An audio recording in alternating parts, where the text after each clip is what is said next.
And so our first session of the day looks at what green finance looks like, not just in theory, but in practice. And so joining this discussion are engineer Khaled Abu Bakr, chairman and co-founder of TAQA Arabia, Rosetta and GoGas; Sherif Foda, chairman and chief executive officer of NESR; and moderating this session is Jayda Shoukry, content producer at Forbes Middle East. Please welcome your speakers to the stage.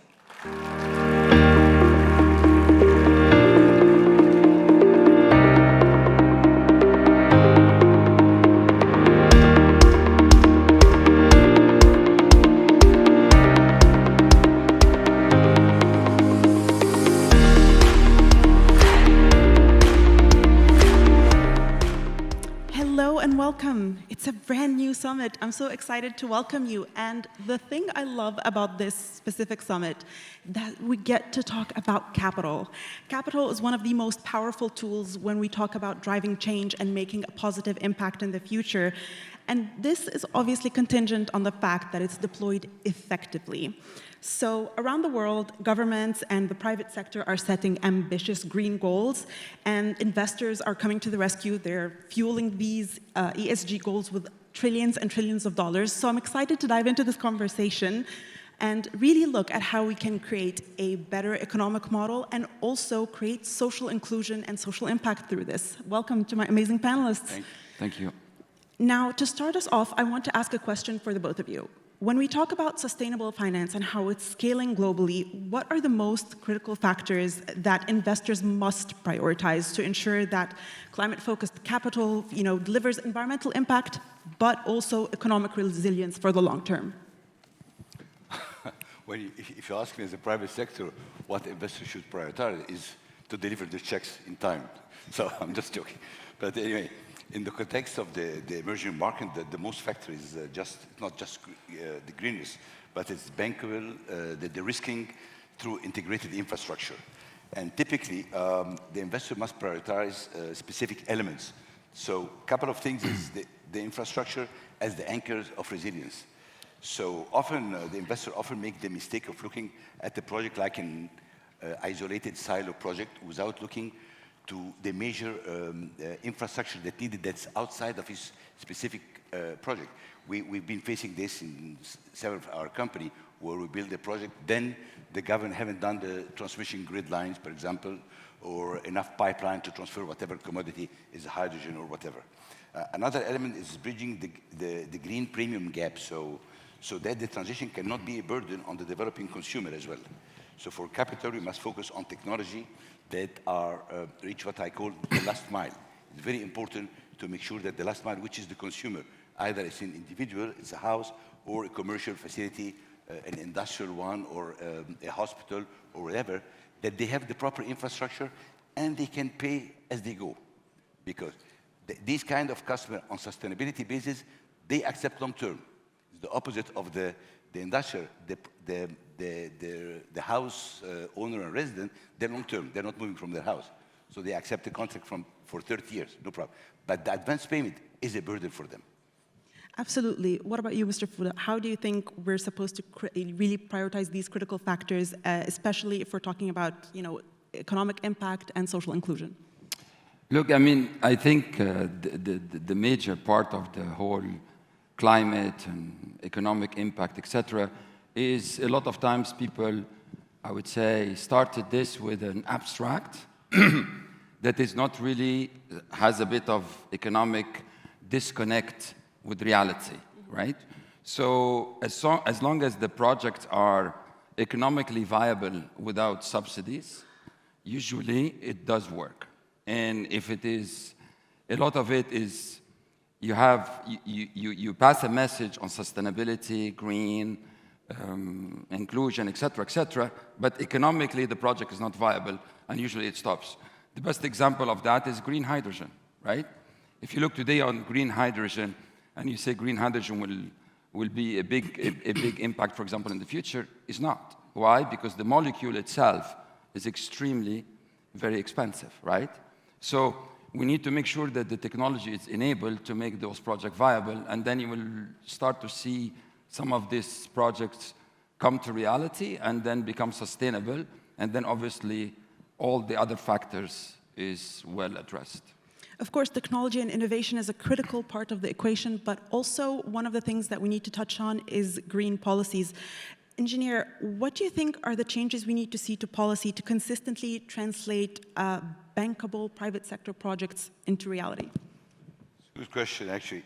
Governments are very good in putting like 5-year plans and strategy and net zero by 2050 or 2040, whatever it is, renewable target, electrical vehicles, so on.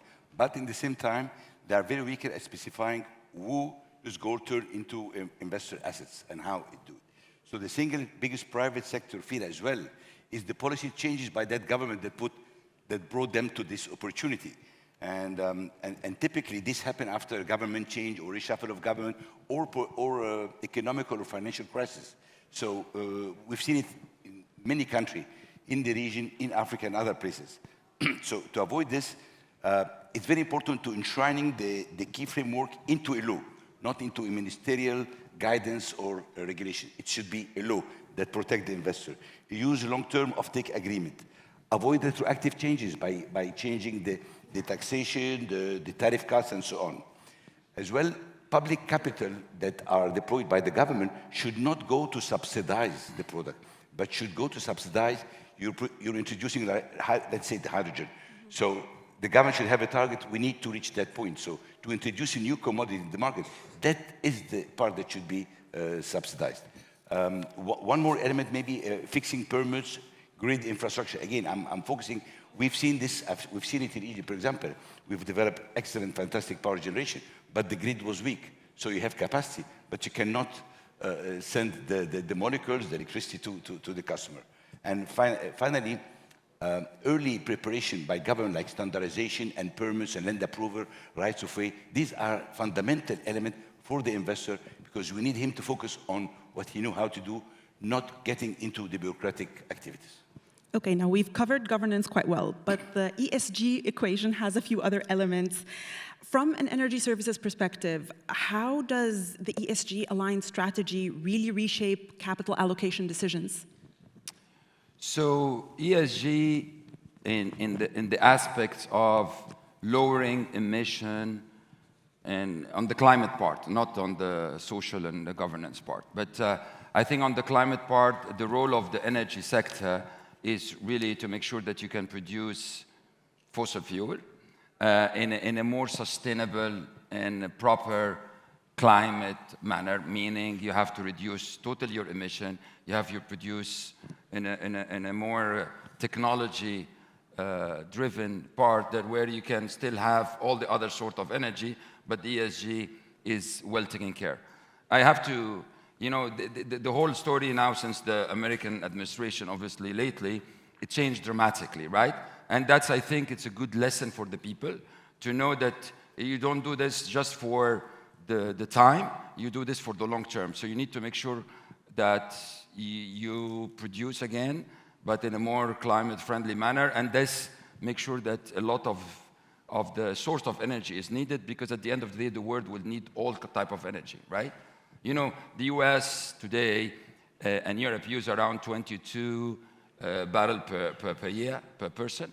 And the rest of the world, I mean, Europe is around 9 to 12. The rest of the world is 2, right?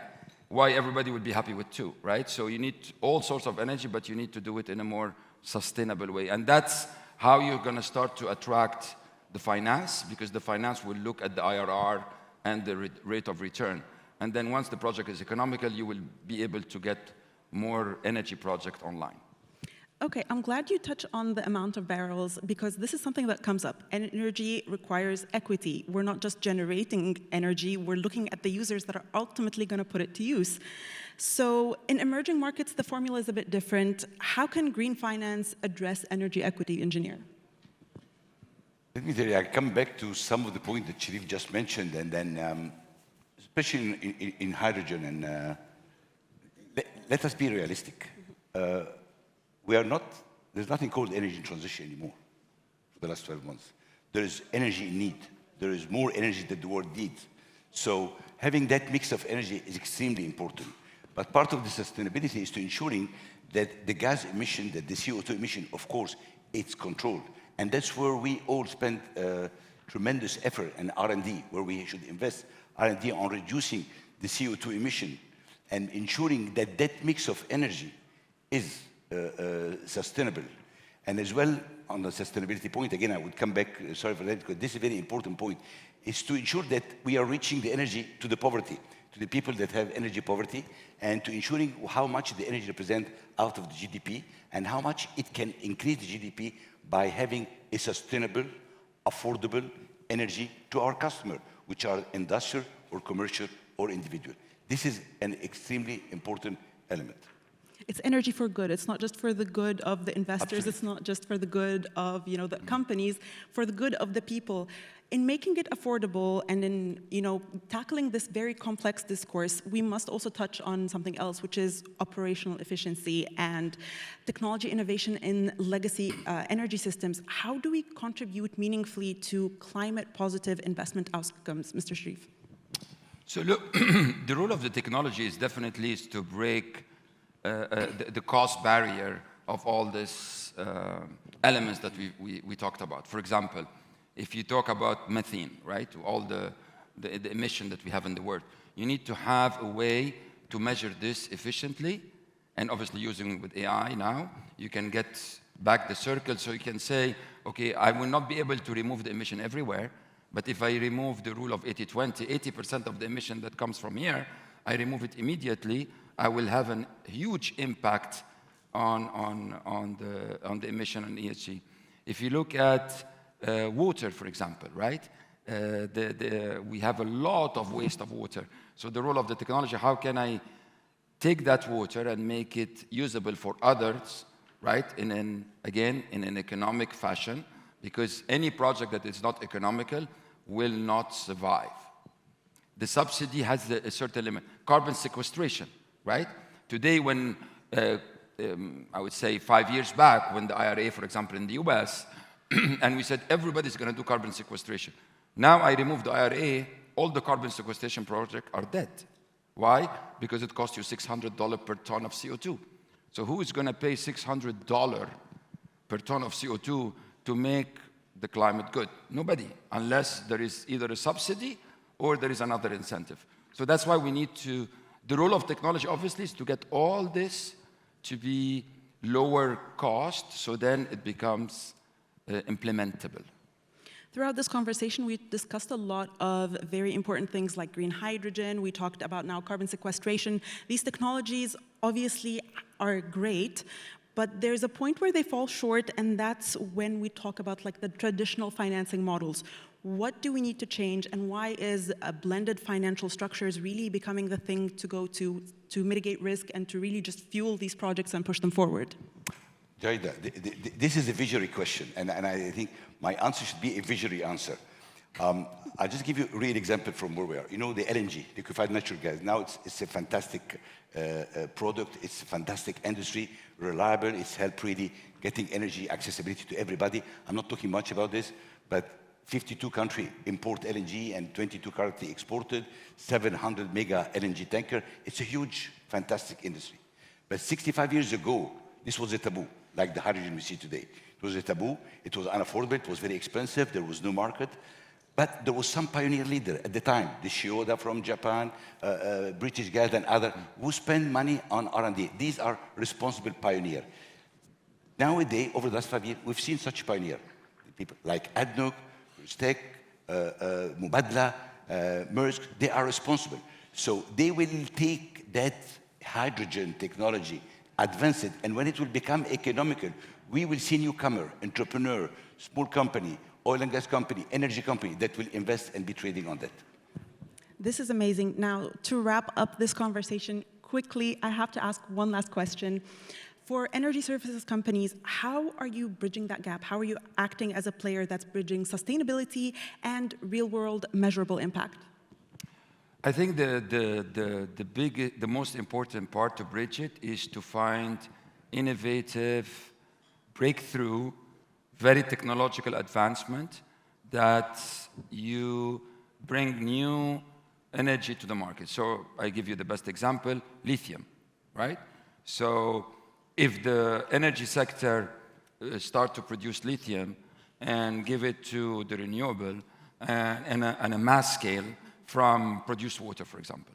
And you make this super economical. So you will have sustainability, you will have rare earth minerals in those countries where they produce oil and gas. But you need to make that a breakthrough. And that's, I think, the role of the energy service sector. I think definitely the future is collaborative between energy services, like you said, and investors and everybody involved in this ecosystem. Thank you so much for the amazing audience. I hope you enjoy the rest of the amazing panels we have planned for you today. Thank you so much. Thank you.